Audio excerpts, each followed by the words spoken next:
Thank you everyone for joining. So the purpose of this event is to explore the challenges and opportunities that language presents in entrepreneurship. So for this webinar, we're going to delve deeper into the role language and culture plays in entrepreneurship and how bespoke business support is key for each entrepreneur. So on the call, we have Dima Rafai, who's a lecturer in enterprise and entrepreneurship at the University of Leeds. Layla Kazim, so she's the senior lecturer in strategic marketing in Worcester Business School, the University of Worcester. And Omar El Haji, who is the founder of UMello, which was born from Moroccan roots in 2016 when Omar began experimenting with nut butters in his kitchen. So he is an entrepreneur himself who will be talking about his experiences himself. We also have our EDEBS facilitators. So we're going to be breaking out into breakout rooms for some question and answers. So we have Dwayne, Sonia, Scarlett, and Hamza who will be doing the question and answers in the breakout rooms. So the webinar is going to be going from 2 until 3:30. So again, some opportunity for the panelists to discuss their experiences and knowledge on the subject. And then a question and answer after that as well. So just to introduce ourselves, so I work for ACH, which offers housing and tenant support to refugees and migrants in Bristol, Wolverhampton, Coventry, and Birmingham. And it started in 2008 from our CEO, Fuad, who is a refugee himself, and started off with just housing, but actually from that found that some more integration support was needed. So Himelo, which is our training arm, offers some free courses, careers advice, and various different projects to help integrate refugees and migrants in the local community. So as a part of Himelo, we offer different projects, and the EDEBS project, where this webinar has come from, is our effective digital entrepreneurship and business support project. It's a real mouthful, hence we call it EDEBS. But it came about because we ran a previous project called the UK Entrepreneurship Pilot Scheme, and the facilitators as part of that scheme found that many of the refugees and migrants that we work with needed extra support around understanding UK systems, documentation requirements, accessing local support, and people weren't accessing mainstream organizations. And actually, in this project that we're running at the moment, we found already that 85% of our clients aren't accessing mainstream organizations. And it's really kind of delving into why that is. Is it the case that they lack the confidence to go to those organizations? Is it the case that language is a barrier, which we can discuss in this conversation as well? And what else can we provide as this project to help support them to integrate and to start up their own businesses? Because really, we need to be working to help break down those barriers and the challenges that people do face. So the project is 2 years. It was funded by the EU Asylum, Migration and Integration Fund, so the AMIF Fund, and it started in January 2001, and it's going to be finishing in January 2003. We work closely with WECA, the West of England Combined Authority, who offer services on the ground to our clients, as well as our ACH staff. We offer in the West Midlands and in Bristol. We also are working with the University of Bristol, who are partners undergoing research to determine social impact and integration enhancement. So what they really are doing is kind of looking at what works for this project and how that can support with future policy change, and really looking at that business support kind of going forward with working with refugees and migrants. We've already got some really interesting facts and data that has come from the projects already. So we hope to expand on that and really look at what we really aim for this project is to make sure that it's not a top-down approach, so that we aren't just designing a project that we think is beneficial for refugees and migrants, that actually we're getting the feedback and the information from the community and creating this project around them, and hopefully create a long-lasting project that we can help to support people. So the objective of the project is to support 500 migrants and entrepreneurs in West Midlands and Southwest. So that's providing third country national business specific expert knowledge, support and skills training, and upskilling of existing business support infrastructure. So hopefully leading to future policy change. The eligibility for the project is third country nationals. So anyone who doesn't have a EU, UK or Swiss passport.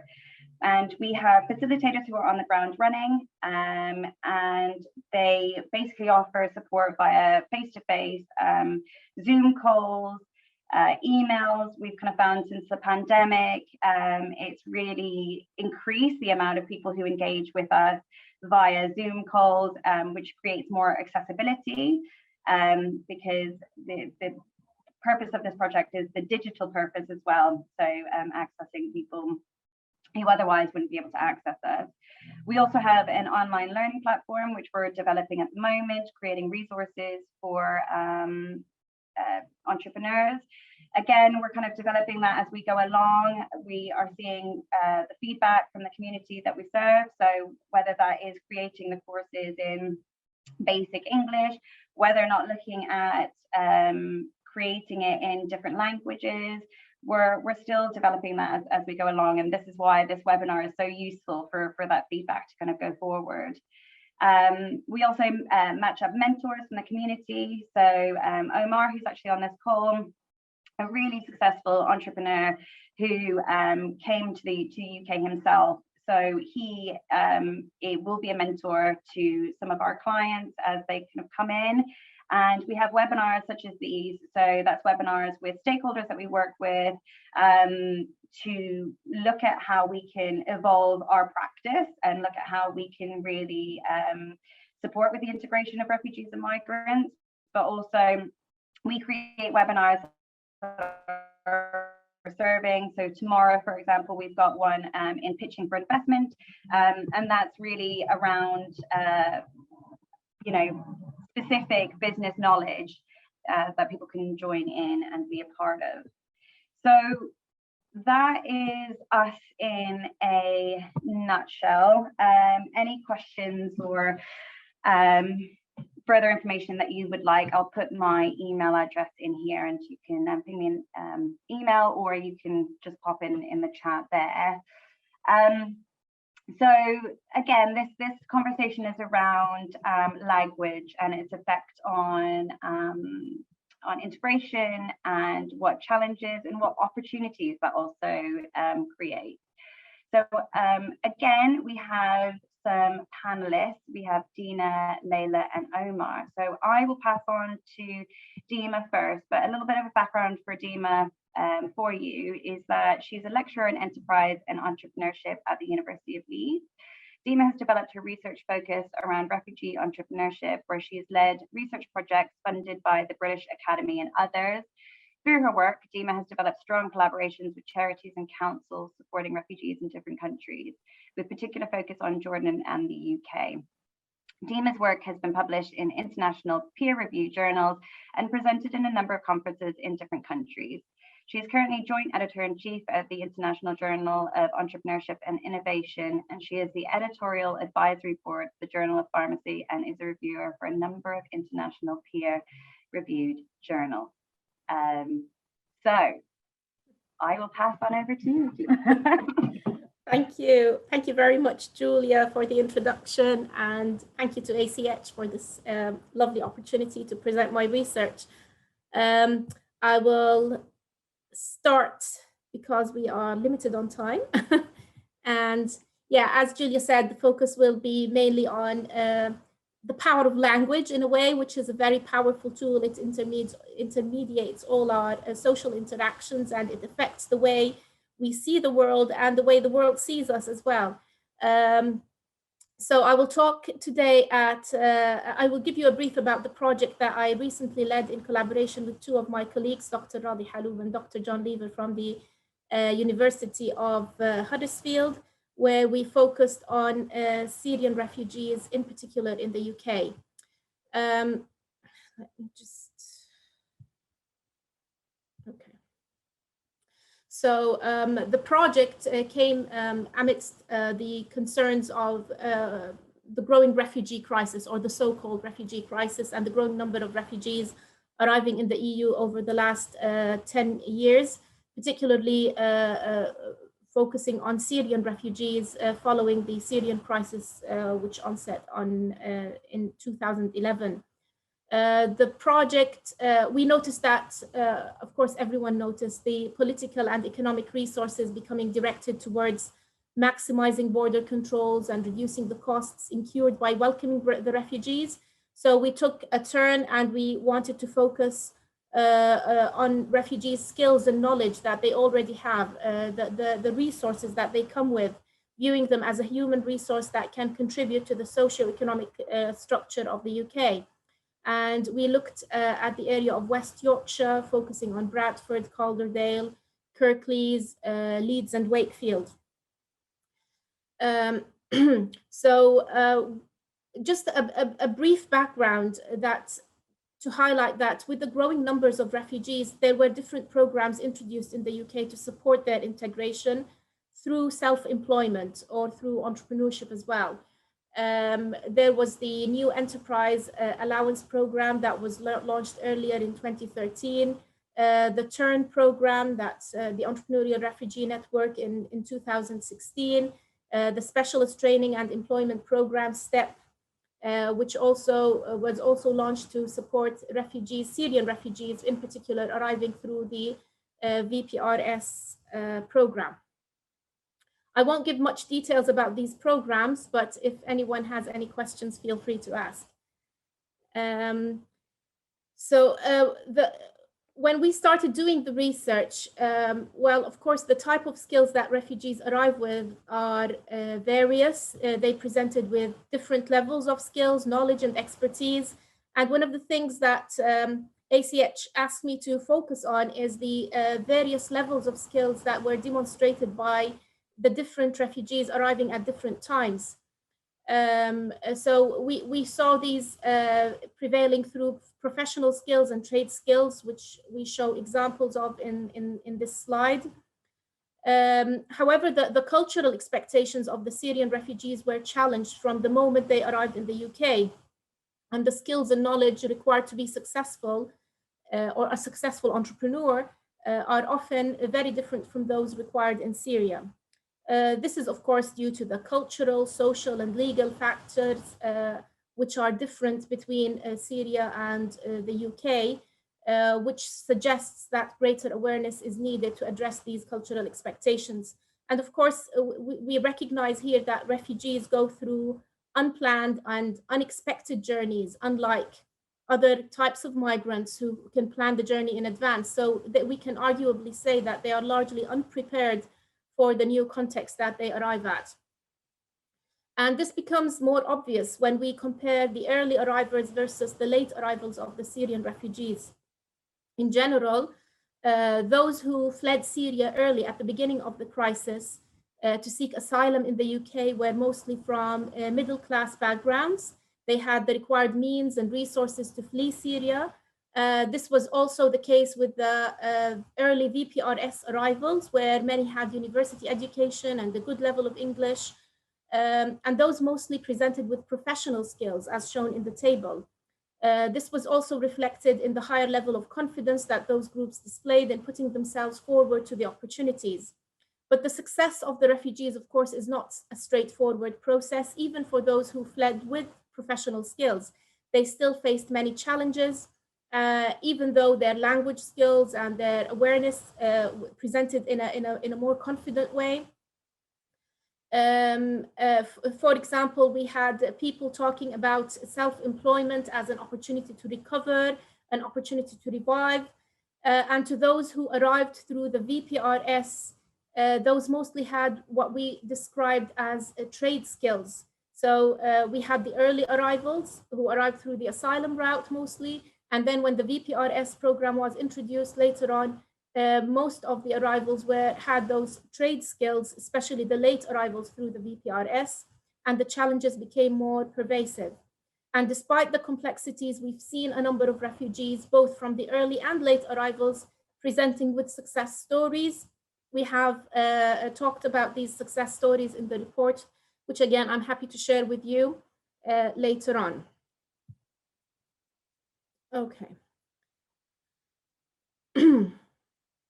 So talking about the expectation gap, as programs like Turn and STEP started to receive more refugees to help them integrate through self-employment, and in time they started to receive more refugees arriving through the VPRS program, and more problems surfaced. So agencies spoke about refugees, for example, attending business support workshops because they had run a business in Syria and they would expect to run the same business in the UK.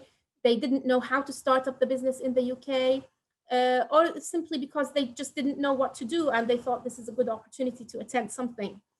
As a research team, we also faced some problems with the workshops. One of the major challenges we faced as a research team was that many refugees attended the workshops hoping that they would get the financial support. So the first question we would be asked, how much money can you give us to start up the business? And many left when they realized that this is not the case. And we had to clarify this repeatedly. Expectation gaps, of course, became more obvious to the different refugee aid agencies as the middle class professionals who comprised the majority of the early arrivals were supplanted by the more vulnerable working class refugees who didn't have the same level of resources and language and abilities. So the agencies started to face more pressing challenges, and some expressed concerns around getting refugees who haven't even finished school or left school too early, didn't complete their education, and so on. So the ability of the Syrian refugees, particularly the latecomers, to fend themselves became a concern to the local authorities. And some even highlighted that it is not just poor English, as a number of them were also illiterate in their own language. And how can we overcome that? So in this context, the decision to take the most vulnerable refugees through the VPRS, as the name implies, it's the Vulnerable Person Resettlement Scheme. And they chose to deliberately to take the vulnerable refugees. And this was challenged by one of the refugee agency interviewees, where they said Britain deliberately chose to take the most vulnerable, which may be to some extent very good, but it also brings a lot of problems, and those problems must be acknowledged and addressed. So the wider implication of these discussions was that many of the Syrian refugees arriving through the VPRS were unprepared for the life in the UK. And this is, of course, in line with other literature that talks about integration challenges, barriers, and self-employment in host countries. Okay. And then talking about the social challenges, I will talk about these briefly. I think Layla will also talk about these. Well, understandably, refugees will face social challenges due to unfamiliarity with the UK context, with the UK culture, with the language, with the laws, the regulations, etc. This is exacerbated by the lack of language skills. Particularly for those arriving with the trade-based skills, where the language skills were much weaker. These led to other workplace challenges due to their inability to understand the rights and regulations, and a lot of them were hesitant about accepting employment because they couldn't understand their rights and the regulations in the workplace. There were also issues around the well-being and mental health. Some also suggested that the isolation and the social exclusion that they face because they can't understand the context will force them to accept precarious forms of employment where they wouldn't be expected to give so much, or they wouldn't require that level of intellect, and that perhaps gave them a little bit more confidence. So again, and as a consequence, many refugees opt for precarious, low forms of employment, low skilled forms of employment. Many were talking about accepting cleaning jobs, car washing, laboring, despite that some of them presented with a high level of skills. There will also some illegal barriers, and so the refugees talked about being unable to understand the legal and regulatory requirements, and that also hindered those who made the first steps into business. So, for example, issues around understanding health and safety regulations, building regulations, hygiene requirements. A lot of them rented certain places and did not consider. Yes, Becky, I'll start to wrap up. Okay, did not consider the other. Sorry, where was I? Okay. Yes, the lack of understanding the regulations imposed by the government in order to set up a restaurant or start a business. There were also financial problems related to not being able to secure funding or having funding applications rejected. So to wrap up, I'll just conclude by talking about some policy constraints. We highlighted the widely recognized or increasingly recognized hostile immigration environment in the recent decades. We noticed in our project that more coordination is required between the local and national policymakers. For example, in Yorkshire and Humber, the Regional Migration Partnership, which is Migration Yorkshire, is now one of the only recognized ways for the local agencies across the region to make contact with national policymakers. And that makes the process of supporting integration through self-employment even more difficult. And in this fragile policy context, it is often difficult to engage refugees in self-employment. An example is that early in the project, the Home Office asked us to invite refugees that we know to an event, self-employed refugees that we know to an event. And not surprisingly, none of them accepted to attend because they were worried about their businesses or worried about doing something not right, and having that flagged up by the Home Office. The last thing that flagged up was the issue of benefits trapping refugees into dependency. We had two extremes, contradicting extremes. Some refugees refused to take any sort of benefits because they didn't want to fall into dependency, and others were rejecting self-employment offers one way or another in order not to give up on those benefits that they get. I don't think I have time to elaborate much on this aspect, but I just thought it's worth mentioning here. So this is, again, the project in a nutshell, and I hope that addresses the main part that I was requested to present. Thank you. Is that 10 minutes, Julia? Yes, thank you, Dima. I know that there's so much to cover in such little time, but I think what that enables us to do is for the question and answer section of this webinar, we can kind of come back with those questions and start to open up that conversation. I found it really interesting because actually for our project at the moment, I think that is creating somewhat of a barrier is a biometric residency card. And people are often really nervous about us because we need that as a case of eligibility for the project, and it's this kind of nervousness about, okay, what is that needed for, and that sort of stuff. So actually that's a really good findings that you did have from there. So thank you so much. I'd like to discuss that more later, but thank you, Dima. So I'll share my slides as well. Yeah, someone's asking. Yeah. Yes, thank you. Yes, I guess with all of our slides, what we can do is we can send that out to everyone who attended today afterwards. Thank you so much. So next we've got Layla, who is a senior lecturer in strategic marketing at Worcester Business School with expertise in the areas of strategy, international business, marketing and entrepreneurship. She's a fellow of the Higher Education Academy with over 10 years teaching and research experience at different UK universities. She has a working experience in diverse cultures and sectors, including higher education, social enterprise and commercial sectors. Layla is interested in research that advances the theory as well as the practice of various organizations. Her research expertise lies in the internationalization of firms and subsequent capability development.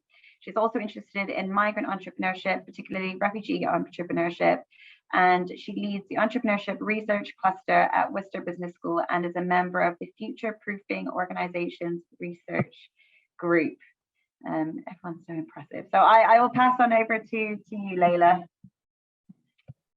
Thank you, Julia, for having me here today, and for ACH for this amazing webinar. I think already Dima had provided lots of food for thought. So thank you very much, Dima, also for your earlier presentation.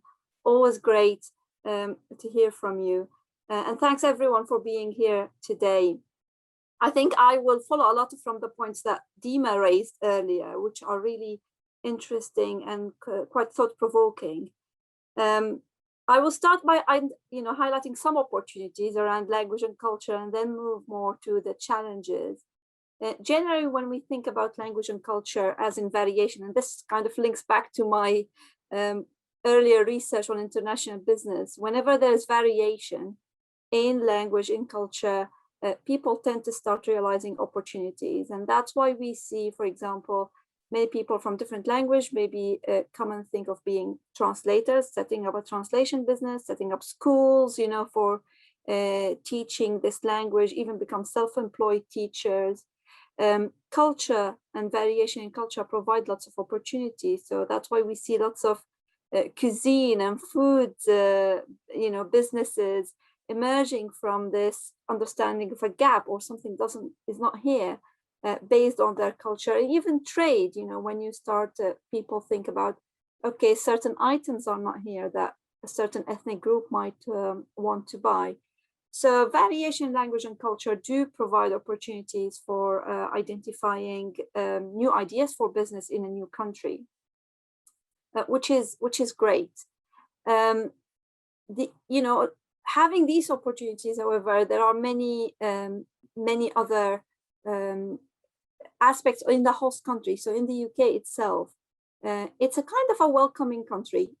Yes, there are some issues with discrimination. Yes, unfortunately, the policy rhetoric is very much now anti-refugee, and particularly those crossing the channel.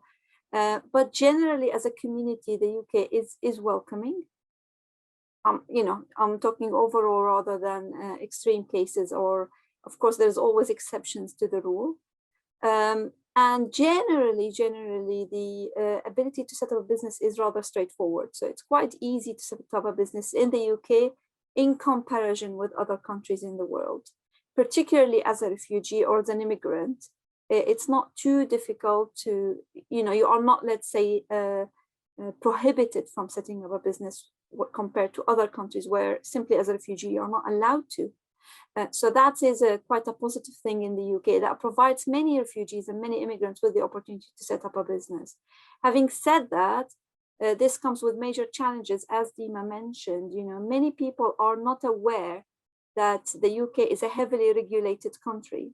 So everything requires some form of regulation, some form of approval. So if you want to start a food business, it's not like you just go and have a van and start selling stuff from. You have to have certain health certificates, approvals by the council, etc., etc. So this is something that might escape a lot of people because of variation in culture.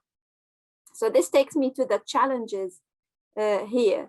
There is a big assumption amongst many people coming from a different country, any country in the world. When they go to a new country, we are kind of attuned to think that things will work the same way as in our country. And this is a major problem. So I think one of the first things to remind immigrant and refugee entrepreneurs of is, please don't assume that what worked in your home country will work here, and certainly not in the same way. And this goes all the way from regulations to market demand to the way people consume. The UK is a very, very sophisticated market, certainly far more sophisticated than the markets in many other countries where refugees in particular came from. So I come from Syria myself, and Syria is a very backward country, let's say, in terms of its market dynamics, in terms of sophistication, in terms of even consumer expectations. So when people move to the UK, they find it hard, and sometimes they don't even recognize that there is variation, which is a major, major problem. And when they do realize it, it becomes very hard to overcome. But it's all about learning, and it's all about recognizing these differences. And when people realize them, they tend to take advantage of these variations. So, I urge people and I urge policymakers to support immigrants and refugees in having the opportunity to understand the UK culture, the way the market operates, the way the consumers operate. And the other aspect of culture is, again, speaking about my part of the world, there's less emphasis on innovation. So we tend to see a lot of emphasis, or people expect to, there's a lot of element of copying, let's say. So you see a successful idea, you think, okay, let me do the same thing here. And that is extended to when they go abroad. So you see them copying ideas that either worked in their home country, or that they saw others in the UK, for example, having made success in this area. You see an element of copying. And then here we should encourage more innovation and more thinking critically about the business opportunity. And this will lead to encourage, people to try and target the British consumer. We see a lot of hesitance in many refugee businesses and many immigrant businesses in targeting the wider population, and many just immediately start thinking about their ethnic enclave or ethnic minority group, which is fine sometimes. But how about if we try and extend our thinking? Could this product be also tailored to the wider British consumer, which will increase the market size significantly, which will encourage you to think innovatively and creatively about the business idea you have? So that's another issue to do with culture. The second major issue, I think, is around language. And here is the assumption, I think, is a major challenge from policymakers, from support providers, and then that also extends to the immigrants themselves, is that language is a must to start up a business. I think this is a major issue. Of course, language is extremely important in facilitating integration and understanding the regulations, etc. But in itself, it is not really important to set up a business, or as a matter of fact, to do many different jobs in the UK. And I think this follows on from the point that Dima raised. We see many people becoming frustrated with having twice a week English lessons until they achieve a certain standard of language before they are encouraged to apply for jobs or to actually set up a business. In that time, you see momentum lost. In that time, you see all the aspirations, dying. You see mental health deteriorating. We really need to support people into employment, into self-employment as soon as possible. And many types of businesses that people want don't require a really sophisticated level of English. But the problem is the language support that is provided is generic. People are taught, certain grammar. Why would you need certain grammar if you want to be in the building trade? Why do you want certain grammar if you want to be in the food trade? I think there is a disconnect between the language provision and what people aspire to do. And there is a huge expectations of language simply to tick the boxes around, having a food safety certificate or the building regulation stuff. So there is a major issue here. And I think the solution to that is to allow English provision that is tailored to what people would like to do and more intense rather than very, very light. So people spend a year or two sometimes just learning the language, and as in the example Dima provided, maybe 15 years, and end up in precarious jobs. But also shadowing opportunities or placement opportunities. The government should really provide incentives for employers in the UK, for business owners, small or big, to actually bring refugees and immigrants to do similar jobs to what they want to do. So they pick up the language needed, but also they get the work experience in the UK. So we address the cultural differences aspect as well as the language aspect. And I really hope that policymakers can take that on board and provide incentives to businesses to do that.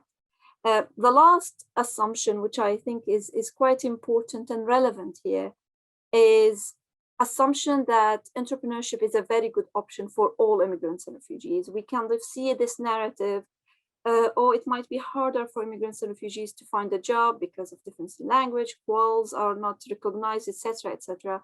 So let's promote entrepreneurship. And this is a really very worrying narrative and slightly dangerous narrative, because while entrepreneurship is a great option for so many people, it's not for everyone. And here we really need to be careful of, you know, if someone comes to us and said, I couldn't find the job I was dreaming about, okay, how about you set up a business? We are entering here a dangerous territory, because we really should support that business to achieve what they are looking for and aspire to, or, you know, at least help them explore all the options available to them and help them make an informed decision when it comes to the decision they want to do. And of course, we have extremely successful examples of refugees and immigrants. So we have Omar here, who's an extremely successful businessman, Razan Sous and her husband, you know, who did the Yorkshire Dama cheese, Noor Moka from Wismi. We have many good examples and amazing success stories. But we equally have many hidden stories of people who set up a business dreaming all these big dreams. Okay, this is for me, to just end up in failure. So we should just be very careful, I think, around this narrative, and support people to achieve the kind of goals they have, and help them explore all the options that are available to them. And the last thing I want to touch upon, again related to culture, is what Julia and Dima both highlighted: people accessing mainstream providers, people interacting with the local council. I think it's quite important to remember that in many countries that people fled from, if they are refugees, or even in many countries around the world, the relationship with the state is not quite a positive one. People are wary of these state bodies. You know, it's a government, it's a local council. You know, why would I go to the local council? I once translated going to the local council to Arabic to myself, and I found that a bit funny. You know, why would someone go to the local council for a service like this? So there's an issue of trust. There is an issue of what have they got to do with me? Why should I talk to them? But also, many people, while lots of information is available, we are doing a research at the moment, and we found, you know, this issue around information is quite critical. There's lots of information available. There's lots of support is available, but many refugee and immigrant communities don't understand. First, either don't know that this information exists. Second, they don't understand that it's relevant to them. And this is where there is a role of intermediaries that actually can bring this information digested in a way that is accessible to the people. So that's where support in first language, I think, is extremely important. Or even if it's not support, people who are crossing the community, so they are of an immigrant background who live in the UK, can actually take this information, even if it's in English, but make it more digestible to the community so that they relate to it and understand it's relevant to them. We have strong emphasis, you know, like I wasn't surprised at all, Julia, by you mentioning 85% weren't accessing support. Actually, the fact that 15% are accessing support is in itself remarkable. But there, you know, like the normal and the standard for many people from different cultures is that they don't go to the state, they don't go to the official provider, but they actually ask their network, ask their friends, ask their community about issues, even of the most serious effect, like immigration advice or health advice. You see them going to their community rather than to the main official provider. And this is where is a major gap actually in targeting this kind of group. There's a focus should be on the networks and the community networks that are already well established that can be harnessed by the support providers or the government to actually build a bridge with these communities. And very last point, about digital accessibility. Again, following on from the point that many people in immigrant and refugee communities do value face-to-face interaction, and are likely to be less reliant or less familiar or less trustworthy sometimes of digital forms. I think if an aim for EDIPS is to bridge that gap, that will be a very positive one, but that will require a lot of work, I guess. So thank you very much. I hope I was just about in time. I think I'm over a little bit, but thank you very much. Thank you, Layla. There are so many points that would love to just chat with you further about it. The first and foremost is one thing that we have really started to see as a part of this project is the importance of information, advice, and guidance as a part of what we offer.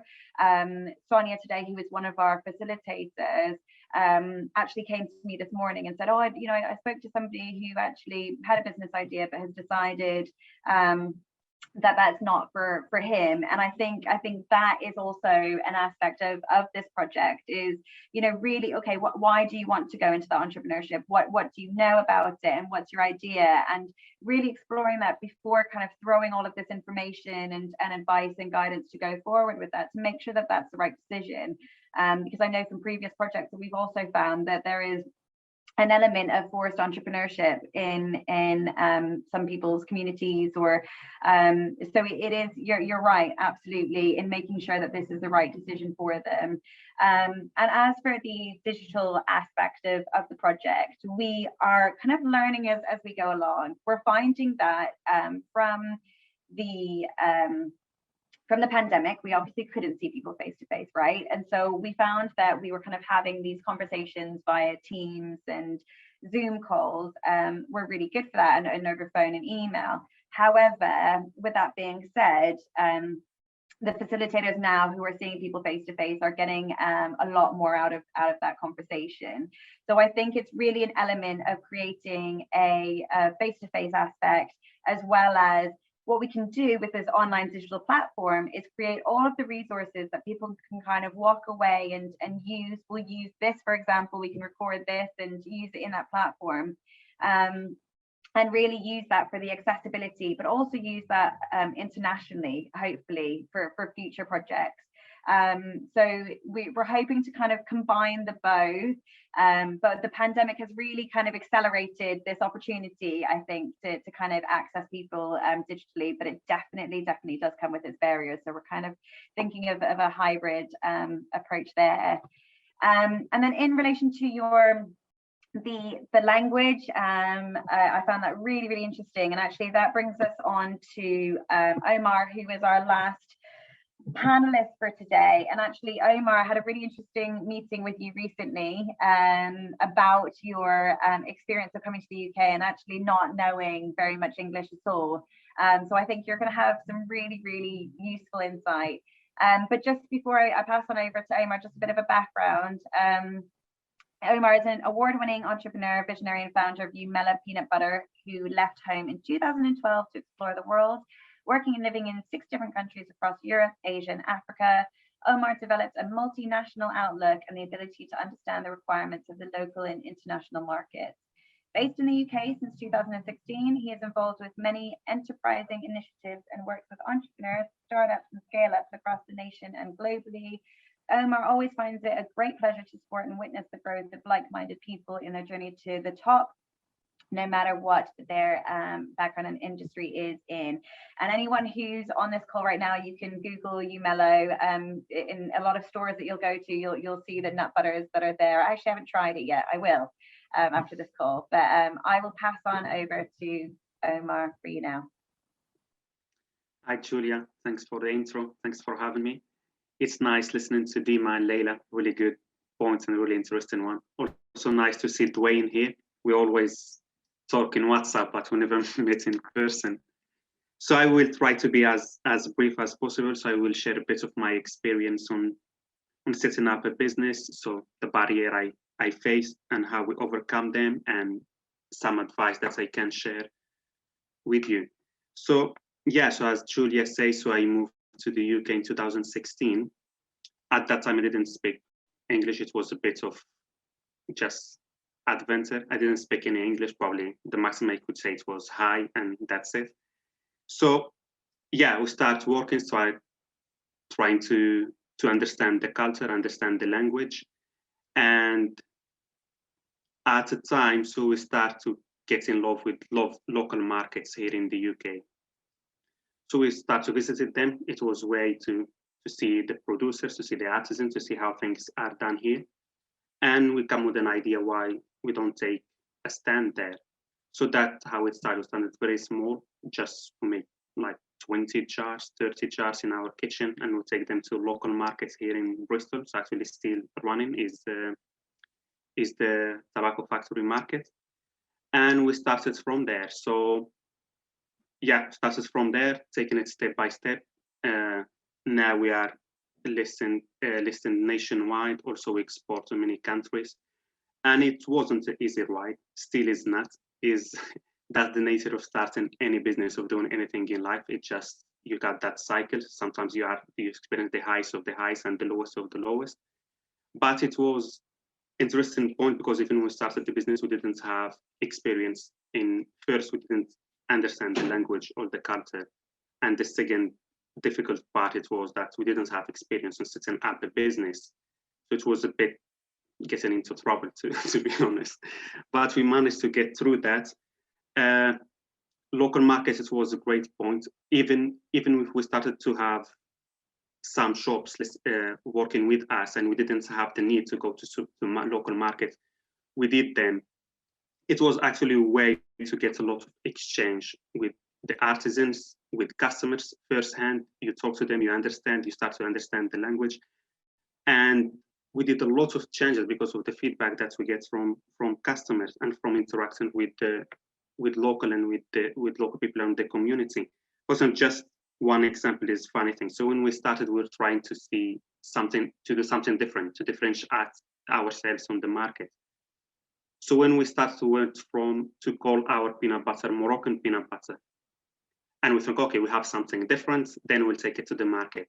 And every time someone come and ask us if it's spicy, and the product, it was sweet, so I didn't get it. I go, why everyone is asking the product is spicy? I thought maybe it's the color, it's red, let's change it. So it changed the color, still the same. People come in, they can ask it's spicy. Because we didn't understand the connotation of what Moroccan means in the UK. When you speak about Moroccan, it's more about spices, about things like this, and people don't expect it to be sweet. So just these little things that you need to get yourself to understand the language and the culture. I would say probably more important to understand the culture than the language. I agree with Layla when she said lots of people, when they come in, generally immigrants, I think I noticed that it doesn't matter which background, which country, we tend to stick together, which is good because it's natural, and you feel alone and you want to find a comfort in a group and something that people that can understand you. But that is not the right way to do it. It's good to have contact with your ethnicity, with your background, but it's good also to go out there and connect with the people. You're already living in another country, you're already out of your comfort zone. So you're trying to get again to that comfort zone. But that is not the important thing. Even if you're starting a business that will be direct to certain ethnicity, or certain group, I think it's better to understand and abroad your offer and understand the culture, how it's works, stuff like this. There is many ways that you can understand and learn about the culture. Maybe start with something that you like. I don't know, maybe if you like football. So it's a way to understand the geographic of the country and how it's works. Try to look at the table, follow the teams to understand what they support this team, the other one. If you like news, then watch news. If you like any other thing, something to get you to learn the language, to learn the culture. I went through that experience different times. And every time it is always a hard experience, but you have to do it. And then you'll feel that you are part of the society. And then it gets easier to integrate. It gets easier to understand people. It gets easier to do anything. And the same. So I used to live in Spain before. I went through the same experience. So I tried to understand the language, to understand why they eat these things, why they don't eat things and all the connotation. Maybe something is positive in my language and my culture is not positive here. So you just have to understand it and make that effort. So that language definitely and culture, it was a big barrier, but you just have to work through that. Other important thing in our case, we didn't understand the language, and also you don't have a support when you move to other country. A lot of businesses, when they started, the first support you get it from friends and family. When you start in another place, you don't have that friends and you don't have the family. Practically you are alone and you're trying to do a lot of things. So for example, we try to raise investment. It's hard to raise investment because normally in most of the startups, the first raise is through family and friends. But when you don't have that family and friends and you don't understand the language, you don't have the capacity to go and pitch to investors. And not just, you can manage to make a pitch and go and someone can help you. The difficult part is when they start to ask you a question, then you are not ready for that. And you just have to, to overcome that trouble at that time. So that was one of our biggest challenges, is to raise investment to get our points across. But I think if you believe in something, if you do it the right way, if you seek help, if you work your way around, get yourself ready, you'll manage to do that. So practically ways to get over this, as I say, I think for me, I always think from my experience, culture is very important. Actually, if you try to learn language without understanding the culture, it just feels a bit empty because maybe a lot of things you don't understand what they mean.